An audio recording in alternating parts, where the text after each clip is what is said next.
Semangat pagi, pagi luar biasa.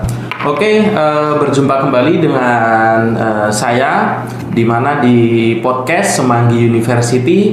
Pada kesempatan hari ini, di sini kami akan melanjutkan di mana akan membedah buku dengan tema skill bernegosiasi. Jadi perkenalkan dulu ya, di sini dengan saya Bayu dari DC Surabaya. Rekan saya Eko dari divisi sales Surabaya juga. Oke, jadi di sini nanti dengan tema skill negosiasi. Nanti saya dengan Pak Eko bakalan sharing-sharing di mana mungkin ada pengalaman dari saya dan Pak Eko ke teman-teman semuanya. Apa sih persiapan misalkan kita jadi seorang sales atau bekal utama kita seorang sales, di mana nggak jauh-jauh dengan kata-kata negosiasi. Mungkin ada tips atau trik dari Pak Eko di sini dengan tema negosiasi ya. Mungkin bisa langsung disampaikan Pak. Nanti juga saya mungkin juga sharing-sharing apa sih yang sudah saya alami. Bukan dalam artian kita mengajari, sama-sama belajar, kita berbagi pengalaman. Banyak nanti tips-tips negosiasi itu. Mungkin salah satunya bisa dibantu dengan Pak Eko. Mungkin bisa dibantu Pak. Siap. Terima kasih Mas Bayu. Tanpa berlama-lama kita discuss ringan saja ya. Hal skill bernegosiasi.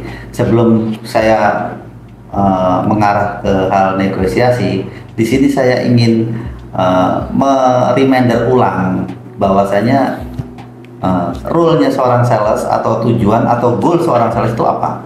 Jadi kalau menurut saya pribadi, untuk seorang sales itu apa Mas Bayu? Sales itu mempunyai tujuan atau goal seperti apa?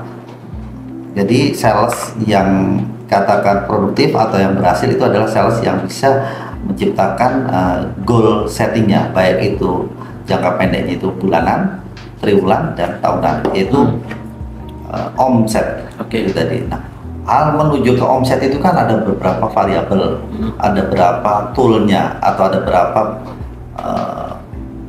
istilahnya alat-alat perang yang disiapkan. Alat perang itu kayak istilahnya bonding yang pertama.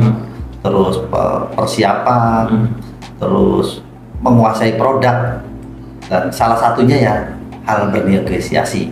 Itu kalau menurut saya yang poin nomor 2 atau nomor 3-nya dalam hal dunia sales. Kenapa? Nomor satunya apa? Kalau nomor satunya kan keyakinan. Keyakinan si salesnya atau si personnya seorang wiraniaga itu tadi untuk membawakan produk. Keyakinan yang tempo hari mungkin sudah dibahas, itu keyakinan tentang produk, keyakinan dengan perusahaan, dan keyakinan dengan barang itu sendiri. Dalam hal salah satu variabel untuk mencapai tujuan seorang sales adalah bernegosiasi. Di sini bisa saya sharing atau bisa saya mereminder, termasuk untuk diri saya sendiri seorang sales, yaitu hal skill negosiasi itu yang pertama adalah kita harus mempersiapkan diri. Mempersiapkan diri itu gimana? Yaitu kita kalau mau bertemu dengan klien atau customer yang mau kita juju atau yang mau kita datang itu minimal kita tahu latar belakangnya, terus jenis usahanya, terus cakupannya usahanya itu sampai mana. Itu tadi, itu namanya yang pertama mempersiapkan diri. Oke. Kalau menurut panjenengan gimana Mas Bayu? Oke, terima kasih. Ini di sini tadi temanya negosiasi. Jadi saya dengan Pak Eko sharing-sharing ya.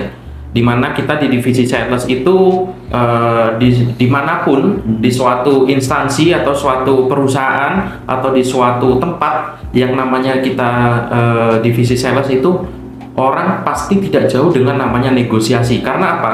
Karena di sini kita berhubungan dengan barang, atau kita berhubungan dengan jasa, atau kita berhubungan dengan produk yang dimana kita jual. Jadi kita orang yang paling depan, orang yang paling istilahnya berpengaruh, paling depan, yang berhubungan dengan user, yang tahu keluh kesahnya user.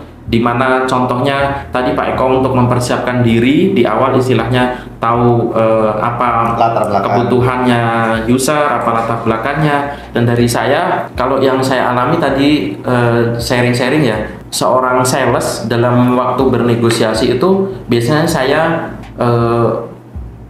cari tahu, istilahnya misalkan saya jumpa dengan seorang customer atau user ya Pak ya.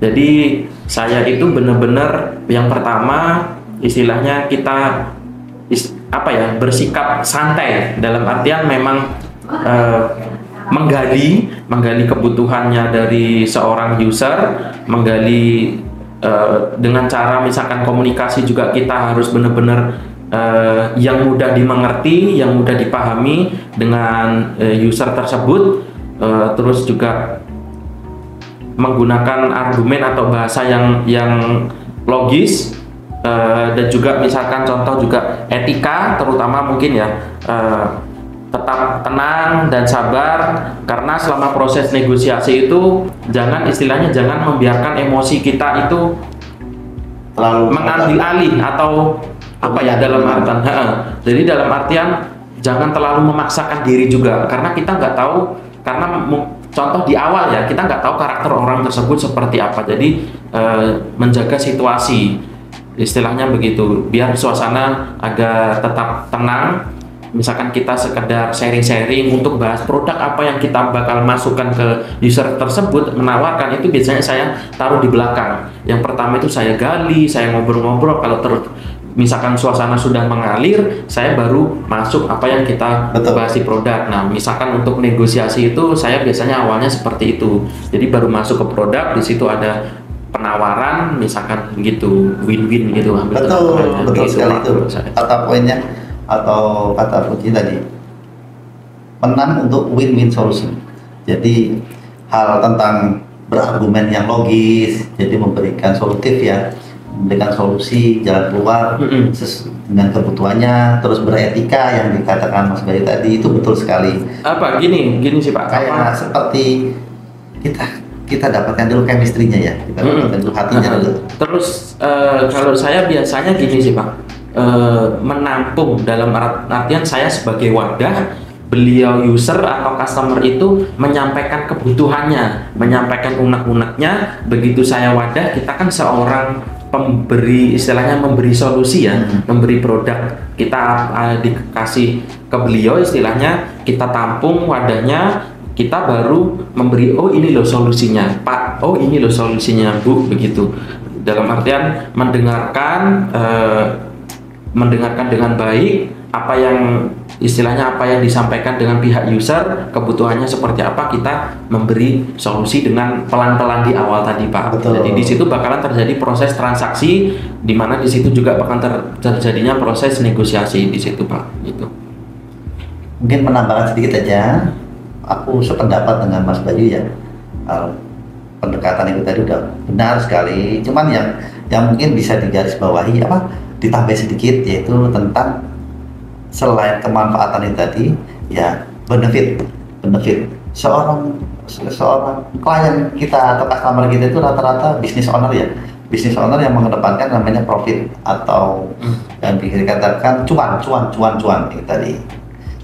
Jangan dilupakan, itu juga bisa sedikit dilontarkan, baik itu di depan kata-kata atau di tengah atau di akhir. Monggo elastisitas saja, kelihatan karakternya sih tadi, cuan. Dan yang terakhir, hati-hati Mas Bayu di sini, reminder juga untuk diri saya juga termasuk, pada saat bernegosiasi hati-hati dengan waktu. Kadang kita kasihkan berbicara di situ, kadang kita melupakan waktu. Ternyata udah hampir setengah hari kita di tempatnya itu tadi, karena saking udah dekatnya, karena sudah klop, ngeklik, kadang kita lupa, setelah ini sebenarnya saya ada janjian yang kedua, ketiga. Manajemen waktu itu tadi Mas Bayu. Betul. Oke. Hal-hal negosiasi paling enak ya itu tadi, kita ambil, jangan berbicara produk dulu, mungkin bicara soft skill-nya dulu ya. Oke. Gitu. Iya. Jadi di sini saya sedikit menambahi ya, dari pengalaman yang sudah saya alami, pengalaman di sini sekedar sharing teman-teman. kita istilahnya tidak ada yang namanya instan, pasti semua berproses. Tadi yang disampaikan semua sampai terjadinya negosiasi. Kalau sepengetahuan atau negosiasi itu menurut saya Pak, kata dinego di situ berarti kan menawar. Pasti. Ada namanya tawar menawar negosiasi. Berarti di situ ada proses, ada proses di mana kedua belah pihak sama-sama apa ya? Minta yang terbaik lah. Iya, sama-sama istilahnya sama-sama juga menyetujui, sudah ada kesepakatan setelah melewati negosiasi tersebut. Betul. Jadi prosesnya sangat panjang, tidak ada yang namanya instan gitu sih Pak. Kadang ada juga kendala, bukan kendala ya, dalam artian kita namanya business owner itu kan ada yang karakternya agak keras, ada yang karakternya juga santai, ada yang enak. Mungkin itu yang enak-enak itu mungkin 1-2 itu beruntung aja kita bertemu dengan business owner yang enak-enak itu. Dan kebanyakan namanya business owner karena di sini ada cuan yang harus mereka dapatkan, juga cuan yang dimana kita juga namanya kita win-win ya. Jadi setengah-setengah. Jadi kita benar-benar mengambil keputusan jangan sampai salah. Makanya timbullah tadi negosiasi gitu Pak. Betul. Dari pengalamannya sudah pasti ada apa ya namanya gonjalan atau gejolak-gejolak di awal gitu, nggak mungkin langsung mendapatkan hasil yang tiba-tiba sesuai dengan harapan atau keinginan Betul, kita. setuju gitu. Pak Bayu. Kalau berbicara dengan negosiasi transaksi itu emang udah sarapan kita keseharian ya teman-teman di dunia sales. Intinya satu, maju tak gentar, pokoknya jangan menyerah seorang sales itu. Dalam arti, betul Mas Bayu, nego itu nawar atau ngenyang bahasa Jawanya. Yang kalau kita memposisikan sebagai pembeli, ya kita minta harga yang terbaik dengan kualitas yang baik juga. Itu hal yang wajar. Apalagi kalau ada penolakan ya jangan patah semangat. Penolakan itu cuma penundaan pembelian. Ya Mas Bayu, gitu tadi. Gitu. Mas, ini kalau diterus-terus enak Mas berbahasa atau mendiskusikan berbicara negosiasi, cuman waktu juga yang membatasi Mas gitu tadi. Mungkin ada hal lain atau mungkin bisa disambung di part yang kedua atau yang ketiga. Saya kembalikan ke selanjutnya. Terima kasih.